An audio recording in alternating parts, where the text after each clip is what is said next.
Hello students, अभी हम लोग लाप्लास ट्रांसफॉर्मेशन में उसका प्रॉपर्टी डिस्कस कर रहे हैं और उसी डिस्कशन के क्रम में एक हमने सिलेक्ट किया है प्रॉपर्टी जिसका नाम है स्केलिंग प्रॉपर्टी। इसे हम पूरे फॉर्म में totally change of scaling property of Laplace transform भी बोलते हैं। अब इसमें क्या कहा जाता है, तो शॉर्ट में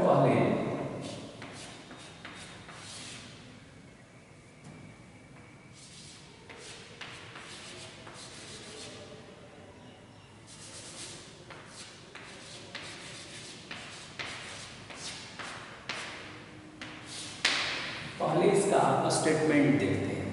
ये कहता है कि अगर ऐसा हो कि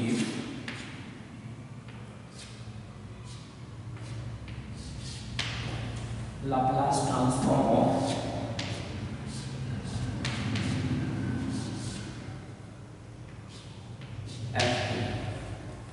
एफ टी का लाप्लास ट्रांसफॉर्म, तो हमको मालूम है कि ये टी का फंक्शन है, लेकिन जब उसका लाप्लास ट्रांसफॉर्म निकालते हैं तो एस का फंक्शन आता है। तो इसलिए हमने इसे कैपिटल एफ और एस मान लिया। तब कहता है then Laplace transform of F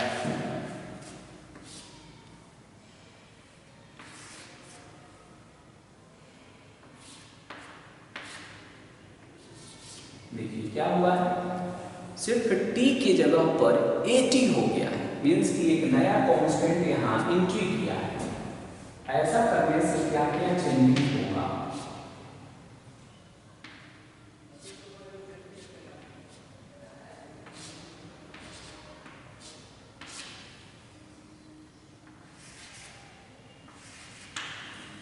इतने सारे चेंजिंग होते हैं। एक चेंजिंग यहां करिएगा, इसीलिए इसका नाम है चेंज ऑफ स्केलिंग प्रॉपर्टी। एक चेंज यहां करेंगे तो उसके रिगार्डिंग दो चेंज यहां पर परफॉर्म होता है आगे से, और इसे हम कहते हैं चेंज ऑफ स्केलिंग प्रॉपर्टी। अब है कि इसे हम प्रूफ कैसे करेंगे। ये बहुत ही सिंपल प्रॉपर्टी है और बहुत ही इंपॉर्टेंट भी है, तो प्रूफ भी बहुत ही आसान है। प्रूफ जब परफॉर्म करेंगे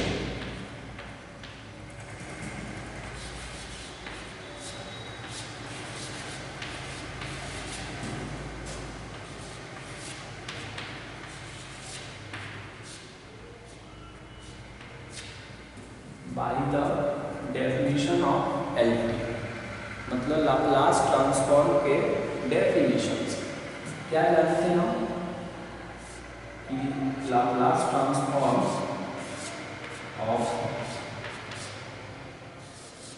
F T is equal to 0 to infinity e to the power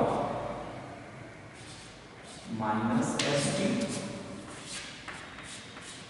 F T dt, और इससे ही हम s के फैमिली में आता है तो कैपिटल ऐसे लिखते हैं। ओके, तो अब हम कहेंगे कि therefore Laplace transform of F से ए टी कैलकुलेट करें, तो आप देखते हैं कि जो यहाँ रहता है वही सेम फंक्शन यहाँ भी अटैच होता है। यहाँ एफ टी है तो यहाँ भी एफ टी अटैच है, तो एफ ए टी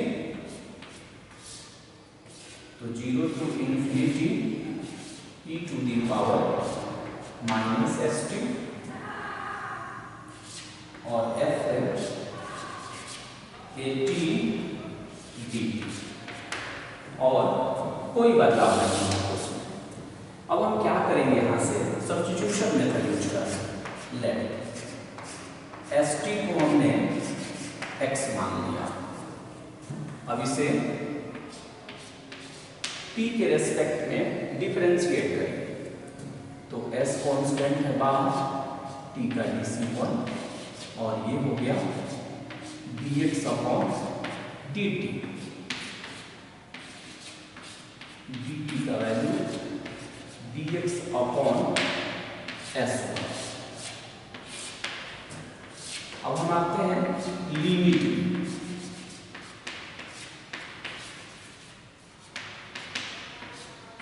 लिमिट में आपने पढ़ा है कि लिमिट कन्वर्सन भी करते हैं। तो जब हम t का वैल्यू 0 करेंगे तो x का वैल्यू भी 0 होगा, इसमें पुट कर देंगे। और जब हम t का वैल्यू इन्फिनिटी पुट करेंगे तो x का वैल्यू भी इन्फिनिटी होगा। शर्त बस ये होगा कि s को आपको ग्रेटर देन 0 मान लेना होगा। ओके, ऐसा करने से क्या होगा, 0 to infinity e to the power और माइनस s है। t का वैल्यू बताइए यहां से, x बाई, अभी यहां पर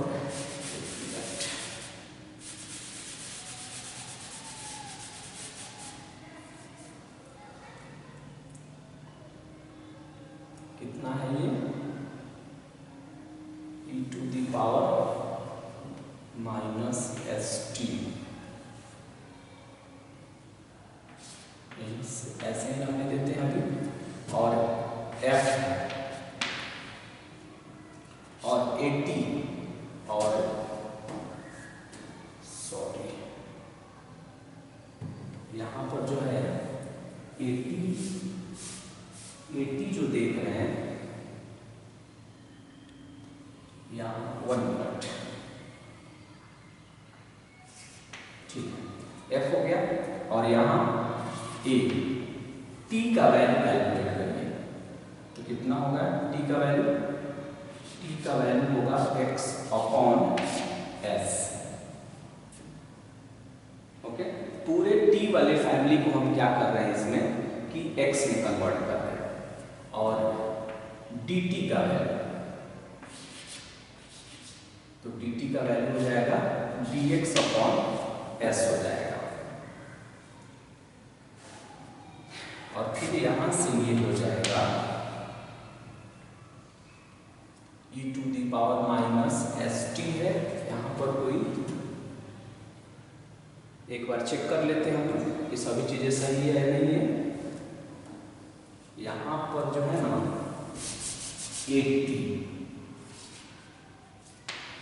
80 को हमने क्या मान लिया, x मान लिया, तो a कांस्टेंट है, इसे हमने आउटसाइड में किया तो ये ऐसे आएगा, यहाँ पर ये आएगा इस तरह से। और f 80 है और 80 को हमने क्या मान लिया था, तो यहाँ से कुछ चेंज 1 मिनट, इसे हम कितना था ये 80 और 80 को हमने क्या माना था, x से चेंज किया था। और यहाँ पर हम लोग अब जो है, अब यहाँ पर t का वैल्यू हम यहाँ पर पुट करेंगे तो t का वैल्यू बताइए कितना होगा, तो x अपॉन a।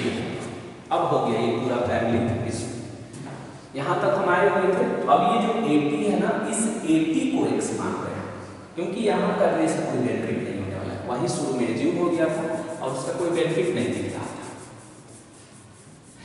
और यहाँ पर लिमिट में कोई चेंजिंग नहीं होगा, t जब 0 होगा, यहाँ पर एक काम और हम कर देंगे कि a शुड बी पॉजिटिव मान देंगे। ओके, अब इसे हम सजा रहे हैं तो 0 टू इन्फिनिटी और e to the power minus, और कितना हो जाएगा ये s हो गया, और यहाँ हो गया आपका x बाई a। और यहाँ से 1/a कांस्टेंट है, तो इसे हम आउटसाइड में कर लेते हैं और यहाँ हो जाएगा fx और dx हो जाएगा। अब यहाँ पर देखिए एक चीज आप ध्यान से कि जब यहाँ s है, देखिए यहाँ पर s है, तो यहाँ पर s है, तो इसे हम और थोड़ा सा क्लियर करते हैं, इसे हम ऐसे सटा देते हैं,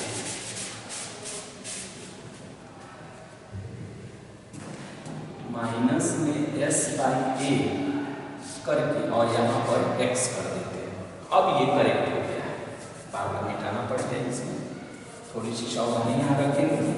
देखिए अब यहाँ से हम क्या करते हैं, इसे हमने कैपिटल Fs माना है, तो यहाँ क्या देखा आपने कि यहाँ है, यहाँ s है तो यहाँ s है, यहाँ अल्फा रहेगा तो यहाँ अल्फा रहेगा, तो उससे कंपेयर करके देखिए, और ये किसके रेस्पेक्ट में इंटीग्रेट हो रहा है उसका कोई महत्व नहीं, ये इसको हमने x माना, हो सकता है कि कोई इसे z मान ले, कोई u मान ले, उससे कोई प्रॉब्लम नहीं। अब देखिए यहाँ देखिए x dx, पहले देखिए t ft dt, देखिए x dx मैचिंग है, तो यहाँ क्या है, तो s/a, तो इसे हम लिख देंगे कि 1/a कैपिटल F और ये हो गया आपका s/a। यानी फाइनली हमने क्या प्रूफ कर दिया कि लाप्लास ट्रांसफॉर्म जो हम निकालते हैं f(a)t का, तो कितना उपयोग करते हैं हम, 1/a और कैपिटल F और यहाँ पर s/, और ये प्रूफ हो गया। अब है इसका एक एग्जाम्पल हम शॉर्ट में देख लेते हैं कि इसका एग्जाम्पल, इस प्रॉपर्टी को यूज कैसे करना है। ऐसे हम लोग जानते हैं कि लाप्लास ट्रांसफॉर्म ऑफ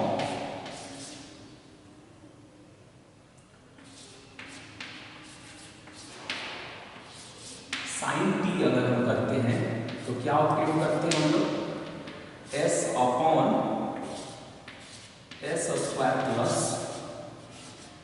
1, ओके, ये t का फंक्शन है। अब वहीं आपसे पूछा जाए कि देयरफॉर लाप्लास ट्रांसफॉर्म निकालिए sin at का, तो देखिए t के जगह पर क्या है at, तो इसके लिए क्या फॉर्मूला यूज करेंगे हम, यहाँ है 1/a, मतलब t का जो कोफिशिएंट है, तो t का कोफिशिएंट संयोग से a है, तो 1/a, और क्या जहां जहां s है वहां वहां s अपॉन और ये कोफिशिएंट,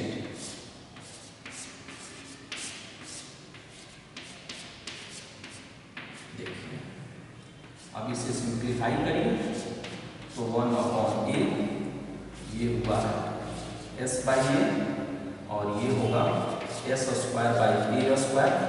और प्लस में 1, ये a इसमें आकर मल्टीप्लाई हो जाएगा, तो 1/a² और s² प्लस a² और अपॉन में a²।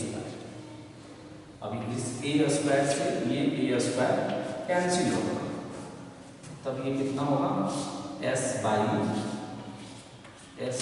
प्लस a², देखिए, और ये इसका आंसर हो जाएगा।